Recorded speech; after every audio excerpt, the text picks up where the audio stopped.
Welcome to Burlap Teachers. Enjoy the video. You start by placing the video on the slide and confirming slide dimensions match your target. Once the clip is selected, open the Format Inspector and choose Movie Settings.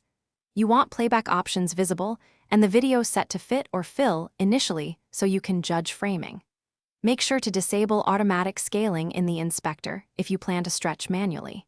Now that the clip is ready, position its anchor point roughly where you plan to expand from. Next, you perform the actual stretching.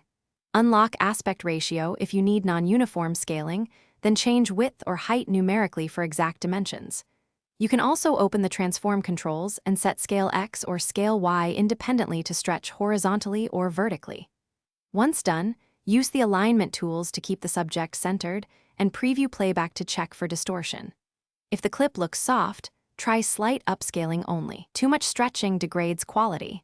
Save incremental versions so you can revert. Finish by previewing the stretched clip in play mode and export a test movie with the intended resolution and frame rate. Make sure transitions and builds still align after scaling. If you see black bars, switch between fit and fill or crop the clip slightly to remove bars.